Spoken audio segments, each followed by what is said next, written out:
चिंता ये कि बीते कुछ दिनों के अंदर 100 से अधिक वैज्ञानिकों ने इस्तीफा दे दिया है। ये वो वैज्ञानिक और इंजीनियर हैं जो भारत के आने वाले बड़े महत्वाकांक्षी प्रोजेक्ट्स पर काम कर रहे थे। 120 वैज्ञानिक, जी हाँ, 100 से 120 वैज्ञानिकों ने इसरो छोड़ दिया है। आम वैज्ञानिक की तनख्वाह 2.5 लाख रुपए, एक बार बड़ी चर्चा बनी थी। देश के जो इसरो के चीफ साइंटिस्ट हैं उनकी तनख्वाह 2.5 लाख रुपए थी, और हमारे देश के अंदर हम जैसी जो छोटी कंपनियां काम कर रही हैं उनके पास ही लाख लाख रुपए के कई कर्मचारी होते हैं। टॉप लेवल का साइंटिस्ट 2 लाख में काम करता है और सामने उसको 10 लाख रुपए महीना मिलता है, तो क्यों नहीं जाएगा वो?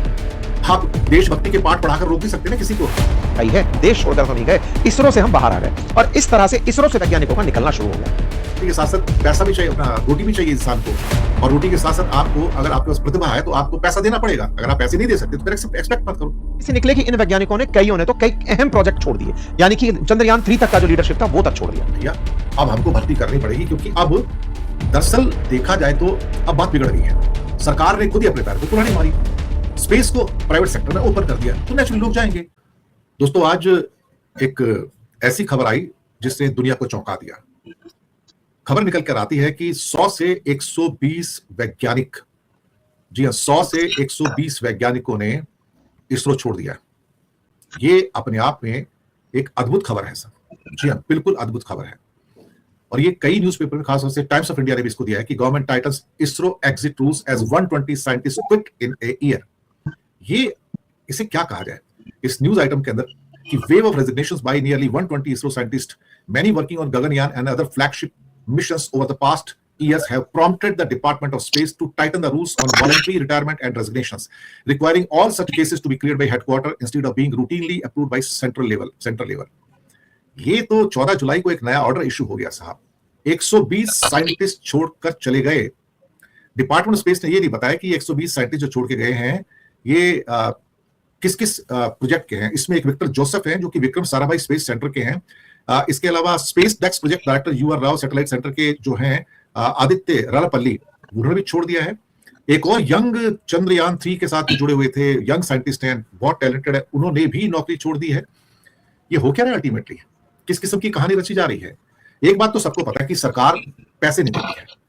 बहुत बड़े बड़े साइंटिस्ट जो बैठे हैं साहब, उनको जो आईएएस अफसर हैं उनसे कम तनख्वाह मिलती है। ये तो मैं पहले बता दूं आपको, जो आईएएस अफसर हैं उनसे कम तनख्वाह हिंदुस्तान के ये जो हीरे हैं ना, हीरे डायमंड्स, स्पेस रिसर्च या एटॉमिक रिसर्च के जो साइंटिस्ट हैं, इनको तनख्वाह नहीं देती साहब। ये आप सरकार ने 2023 के अंदर तो खोल तो दिया था स्पेस मिशन प्राइवेट के लिए, तो प्राइवेट वाले तो पोच करेंगे, वो तो करेंगे, इसमें कौन सी बात है, इसमें नई बात कौन सी है। लेकिन इंडियन स्पेस रिसर्च ऑर्गेनाइजेशन के साहब 120 अप्रोक्सीमेटली जो वैज्ञानिक थे, उन्होंने इसरो को छोड़ दिया, या तो रिजाइन कर दिया या वॉलंटरी रिटायरमेंट ले लिया। इसमें 80 वैज्ञानिक तो यूआर राव सैटेलाइट सेंटर से चले गए और करीब 20 वैज्ञानिक विक्रम साराभाई स्पेस सेंटर से चले गए, और इसमें कई तो गगनयान और चंद्रयान 3 जैसे मिशन से जुड़े हुए लोग थे। अब डिपार्टमेंट ऑफ स्पेस ने 14 जुलाई को, यानी कि परसों जो गुजर गया, एक इंटरनल मेमोरेंडम जारी कहा कि कोई भी वीआरएस और इस्तीफा स्वीकार ना किया जाए, बिल्कुल भी, बल्कि यहां तक शायद कहने की कोशिश की जा रही है कि जब तक ये मिशन पूरे नहीं हो जाते कि उनको एक्सेप्ट ना किया जाए, उनके रेजिग्नेशन को या उनके वीआरएस को। देखिए, आप दबाव डाल के तो काम नहीं करवा सकते, इंडिया को चाइना तो है नहीं साहब। आप ये कहो कि मैं आपका रिजाइन एक्सेप्ट नहीं करूंगा, उसके बाद भी अगर कोई बंदा चला जाता है तो आप क्या कर लोगे? इतनी तो साहब आपकी दादागिरी नहीं चल सकती मोदी सरकार की। हिंदुस्तान में आप हो सकता है वीआरएस किसी का एक्सेप्ट कर दोगे, वीआरएस नहीं देगा तो वो हो सकता है कि वो रिजाइन देके चला जाए। आप क्या करोगे? पेंशन ही नहीं दोगे ना, इससे ज्यादा क्या कर लोगे आप? लेकिन आप सोचो कि जबरदस्ती किसी का रिजाइन एक्सेप्ट ना करो और कल तुम्हें काम करना पड़ेगा, तो नहीं काम करेगा। आपको जो करना करो, निकाल दो नौकरी से। कर सकते हो क्या? ऐसी दादागिरी से काम नहीं चलते, और साइंटिस्ट दादागिरी पे नहीं काम करते, साइंटिस्ट अपने पैशन पे काम करते हैं। प्राइवेट सेक्टर का बूम जो 2023 में स्टार्ट हुआ, इंडियन जो स्पेस पॉलिसी आई है, तब से 400 से ज्यादा स्पेस के स्टार्टअप्स आए। जैसे अमेरिका में स्पेसएक्स आया जो कि इलॉन मस्क का है, हमारे यहाँ भी Skyroot, Pixxel, Agnikul Cosmos, Bellatrix है, एयरस्पेस। इनको एक्सपीरियंस्ड वैज्ञानिक चाहिए थे सारे के सारे, और इसरो के वैज्ञानिकों को ये आकर्षित कर रहे हैं, और ये कहीं ज्यादा पैसे दे रहे हैं उनको, कहीं ज्यादा। ये प्राइवेट कंपनियां जो हैं, इसमें बोइंग, एयरबस, जी एविएशन जैसे भी हैं, कि वो हमारे वैज्ञानिकों को क्या है कि कई गुना अधिक के पैकेज, स्टॉक ऑप्शन, इंसेंटिव्स दे रहे हैं। भाई साहब, एक आदमी अगर टॉप लेवल का साइंटिस्ट 2 लाख में काम करता है और सामने उसको 10 लाख रुपए महीना मिलता है, तो क्यों नहीं जाएगा वो? आप देशभक्ति के पाठ पढ़ाकर रोक नहीं सकते ना किसी को। देशभक्ति के साथ साथ पैसा भी चाहिए, अपना रोटी भी चाहिए इंसान को, और रोटी के साथ साथ आपको, अगर आपके पास प्रतिभा है तो आपको पैसा देना पड़ेगा। अगर आप पैसे नहीं दे सकते तो फिर एक्सपेक्ट मत करो।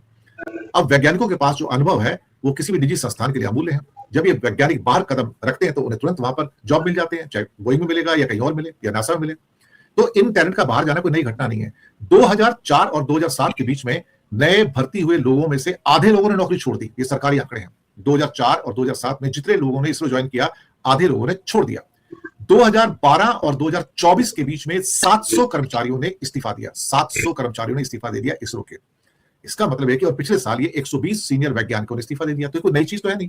इसका मतलब ये है कि अगर आप तनख्वाहें देने को तैयार नहीं है और पता लगा कि उनके ऊपर प्रेशर डाला जा रहा है, उनके ऊपर दबाव डाला जा रहा है, और ये मानसिक और व्यावसायिक दबाव दोनों है इसके अंदर। मिशन की जो समय सीमा है उसको तय करने में कि आप 24-24 घंटे काम करो। वैज्ञानिकों का कहना है कि वो हफ्तों और महीनों तक लगातार 14 से 16 घंटे काम कर रहे हैं और यहाँ पे जीरो एरर होती है। और साथ में पीएसएलवी के कम से कम तो पिछले कई मिशन फेल हुए हैं, लगातार बैक टू बैक फेलियर हुए हैं। इसका मतलब ये हुआ कि ये बैक टू बैक फेलियर जो है ये कहीं ना कहीं वैज्ञानिकों को क्या कहते हैं कि शोषण करके उनसे काम करवाया जा रहा है। क्या सरकार बंधुआ मजदूरी कर रही है? क्या सरकार 14 से 16 घंटे काम करवा के वैज्ञानिकों को बंधुआ मजदूरी करवा रही है, बॉन्डेड लेबर? जैसे अमेरिका ने कहा था कि India is practising forced labour, इसके लिए उसके ऊपर पेनल्टी लगाना जरूरी है। और पीएसएलवी की जो अभी सारी एक के बाद एक जो फेलियर हुए हैं, अब उसको कम बैक करने का दबाव है कि क्या हो क्या रहा है, ये फेलियर क्यों है, इसको ठीक करो। ऊपर से मोदी जी ऑर्डर देते हैं, कर्मचारियों की कमी है। 14,108 जो टेक्नीशियन और साइंटिस्ट के पद है, सिर्फ 12,472 लोग हैं। 1,636 पोस्ट खाली पड़ी है, कोई भर्ती नहीं साहब। अब इसका मतलब ये हो कि अब सरकार कहती है कि नहीं भैया, अब हमको भर्ती करनी पड़ेगी, क्योंकि अब दरअसल देखा जाए तो अब बात बिगड़ गई है। सरकार ने खुद ही अपने पैर पे कुल्हाड़ी मारी, स्पेस को प्राइवेट सेक्टर में ओपन कर दिया, तो नेचुरली लोग जाएंगे। अब यहां पर शोषण शब्द तो आता ही है, इसमें कोई शक वाली बात नहीं है कि गवर्नमेंट एक्सप्लॉइट कर रही है। ब्यूरोक्रेसी और हायरार्की, लाल फीताशाही, दरअसल वहां पर रेड टेप चालू है। जो नए विचार आते हैं, सुनने में आया कि उनको कभी भी एक्सेप्ट नहीं किया जाता, उनको लंबी मंजूरी से गुजरना पड़ता है, जिससे जो यंग टैलेंट है, जो साइंटिस्ट हैं, उनमें बहुत फ्रस्ट्रेशन आता है कि आप हमारी बात सुनने को तैयार नहीं है। वहां भी क्या वो सीनियर है, वो सीनियर है, वो सीनियर, उसकी बात सुनी जाएगी। तो गवर्नमेंट डिपार्टमेंट जैसे काम करते हैं। अब डिपार्टमेंट स्पेस उनका कहना है कि अपनी मर्जी से ग्रुप ए के वैज्ञानिक यानी कि क्लास 1 जो under secretary, joint secretary level के हैं, यानी कि आईएएस के बराबर तनख्वाह नहीं मिलती, उनके वीआरएस एक्सेप्ट मत करो। उनको डिपार्टमेंट स्पेस भेजा जाएगा दिल्ली में। जब तक मिशन पूरा नहीं होता तब तक आप इनको रोक के रखो। लेकिन मुसीबत यह है कि आप इस प्रोफेशनल वर्ल्ड में किसी को रोक तो सकते नहीं, काम नहीं करवा सकते आप किसी को। आप कहोगे क्या करोगे, जेल भेज दोगे उसको? भेज दो। कुछ आलोचक इसे वैज्ञानिकों की जो प्रोफेशनल फ्रीडम है उसके ऊपर आप हथौड़ा चलाने की बात के रूप में देख रहे हो कि आप देश के लिए आप कुर्बान कर दो। भाई देश के लिए कुर्बान तब करेगा जब आप उसे पैसे दोगे। अगर आपको 2 लाख रुपए तनख्वाह मिल रही है और प्राइवेट वाला आपको 10 लाख 20 लाख तनख्वाह दे रहा है आपको महीने की साहब, तो लोग यहां काम क्यों करेंगे? सरकार केवल नियम बना सकती है, कैडर की समीक्षा कर सकती है, या आपकी प्रमोशन फास्ट कर सकती है, लेकिन तनख्वाहें तो बढ़ाने को तैयार नहीं है ना वो। अब साहब 1600 नए वैज्ञानिक चाहिए, इनको कहां से आएंगे? मुझे लगता है जो भी यहां पर आएंगे वो फिर छोड़ के चले जाएंगे। जैसे मैंने बोला 2004-2007 में जितने लोगों ने ज्वाइन किया उसके आधे लोग छोड़ के चले गए। Indian Space Research Organisation, Bharat का नासा, भारत की वो एजेंसी भारत के साथ जो सैटेलाइट्स को अंतरिक्ष में भेजती है, भारत की वो एजेंसी जिसने अंतरिक्ष में मंगल तक की चक्कर कटवाई है, चंद्रमा पर रोवर उतरवाए हैं, सूरज को देखने के लिए आदित्य L1 भेजा है, जो आने वाले समय में चंद्रयान के कई और वर्जन भेजेगा, इंसान को अंतरिक्ष में भेजेगा गगनयान से। तभी तो भारत के प्रधानमंत्री ने the sky is no longer the limit for our pride, इस तरह की बातें जिसके लिए कही, उसके साथ हाल ही में एक बड़ी चिंता जुड़ गई है। चिंता यह कि बीते कुछ दिनों के अंदर 100 से अधिक वैज्ञानिकों ने इस्तीफा दे दिया है। ये वो वैज्ञानिक और इंजीनियर हैं जो भारत के आने वाले बड़े महत्वाकांक्षी प्रोजेक्ट्स पर काम कर रहे थे, फिर चाहे वो गगनयान या चंद्रयान का 3 और 4 मॉडल ही क्यों ना हो। इन वैज्ञानिकों के इस्तीफे ने अपने आप में एक बड़ी चिंता खड़ी कर दी है। सवाल उठने लगे हैं कि 100 से अधिक वैज्ञानिक पद छोड़ रहे हैं, असल में ब्रेन ड्रेन हो रहा है या कोई साजिश? ये बड़ा सवाल है। साजिश इसलिए क्योंकि इसरो के वैज्ञानिकों को पहले भी तमाम चुनौतियां रही हैं। होमी जहांगीर बाबा की आकस्मिक मौत इसका ऐतिहासिक गवाह है। साथ ही साथ नाम्बियार का जो मामला है वो भी हम लोगों ने ऐतिहासिक रूप से खूब अच्छे से डिस्कस किया है। आज के सत्र में इस विषय की चर्चा इसलिए भी की जा रही है कि कहीं ये तो नहीं कि भारत के इसरो के पैरेलल जो प्राइवेट बाजार खड़ा हो रहा है वो हमारे वैज्ञानिकों को जगह छोड़ने के लिए मजबूर कर रहा हो। इस प्राइवेट सेक्टर को भारत सरकार अपनी बड़ी जीत बता रहा था 2020 से, क्या अब बीएसएनएल की तरह इसरो के साथ भी बुरा हो जाएगा? कभी बीएसएनएल का एक छत्राधिकार था बाजार के ऊपर, लेकिन जैसे ही प्राइवेट प्लेयर्स आए बीएसएनएल कहां खड़ा है ढूंढना पड़ता है। क्या अब वही हाल इसरो का हो जाएगा? तमाम चुनौतियां और चिंता हैं जिन्हें आज के सत्र में आप सबके साथ डिस्कस करेंगे। जिस इसरो में लगभग 14,500 कर्मचारी काम करते हैं, वहां 100 कर्मचारी निकलना एक बार के लिए छोटा नंबर हो सकता है, लेकिन इसरो की एक प्रमुख विंग जो सैटेलाइट सेंटर चलाती है, जिसमें 1339 कर्मचारी हैं, वहां से 80 वैज्ञानिक निकल जाएं तो यह बड़ा नंबर होता है। ठीक इसी प्रकार से 4,500 कर्मचारियों के साथ काम करने वाला विक्रम साराभाई स्पेस सेंटर, वहां से 20 वरिष्ठ वैज्ञानिक छोड़ दें। इनमें से हमारा जो बाहुबली यानी जीएसएलवी मार्क 3 जो है उसके डायरेक्टर विक्रम जोसेफ और चंद्रयान 3 के प्रोजेक्ट मैनेजर आदित्य रल्लापल्ली जैसे बड़े नाम अगर शामिल हो कि इन्होंने भी छोड़ दिया है, तो यह बड़ी चिंता का विषय बनता है। आइए आज के सत्र में इस पूरी कहानी को डिटेल से समझते हैं, इसके मायने जानते हैं। भारत से पहले ही बहुत से वैज्ञानिक समय समय पर नासा जाते रहे हैं। आज नासा के अंदर जो प्रमुख वैज्ञानिक हैं उनमें बड़ी संख्या भारतीयों की है, लेकिन आज भारत के अंदर ही वैज्ञानिक नहीं रुक रहे हैं। इसके पीछे के मेजर रीजन क्या है? क्या उन्हें कोई पैसे देके खरीद रहा है, या फिर वो खुद वर्किंग कल्चर से सेटिस्फाई नहीं है, या भारत सरकार रिसर्च एंड डेवलपमेंट पर ठीक से धन खर्च नहीं कर रही है? सारी बातें आज के इस सत्र में डिस्कस करेंगे। इतिहास इसलिए क्योंकि आज जो एक इतना विशाल 14,500 से अधिक वैज्ञानिक और कर्मचारियों को रखने वाला संगठन है, इसकी शुरुआत कैसे हुई वो जानिए, क्योंकि इसके अंदर तमाम डिपार्टमेंट्स हैं साथियों। इसरो को डिपार्टमेंट ऑफ स्पेस लीड करता है, जो पीएमओ को रिपोर्ट करता है। इसरो की कई विंग्स बन चुकी हैं जो लॉन्चिंग व्हीकल के लिए काम करती हैं, स्पेस पोर्ट के लिए काम करती हैं, सैटेलाइट एप्लीकेशंस के लिए काम करती हैं, प्राइवेट सेक्टर के लिए काम करती हैं। बहुत सी विंग हो चुकी है, मतलब अपने आप में स्पेस के क्षेत्र में अपनी बहुत बड़ी सी फैक्ट्री समझिए आप। फिलहाल इसरो का काम फैलने लगा तो कुछ स्पेशलाइज्ड विंग बनाना शुरू किया गया।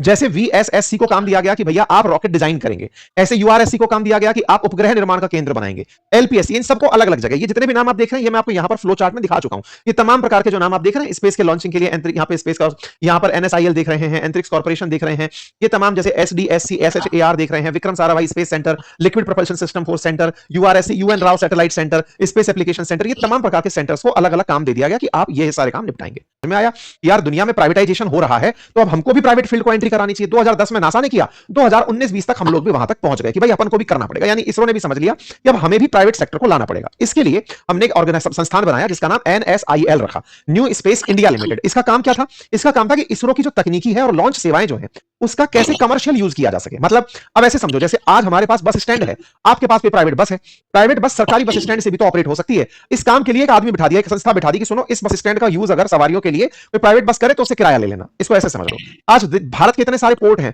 उस पोर्ट पर सरकारी काम भी हो रहा है, प्राइवेट काम भी हो रहा है। बोले प्राइवेट काम के लिए संस्था बना दी, तो बोले इसरो के पास अब सब कुछ सेटअप तैयार है, तो प्राइवेट लोग अगर आना चाहें तो उनसे कहो कि जगह का यूज कर लें, लॉन्च पैड का यूज करना चाहते हैं या तकनीकी का यूज करना चाहते हैं कर लें, एक संस्था बनाओ। तो NSIL नाम से हमने एक संस्था बनाई। एक और संस्था भी बनाई जिसका नाम था IN स्पेस, जिसका मतलब हुआ Indian National Space Promotion and Authorisation centre.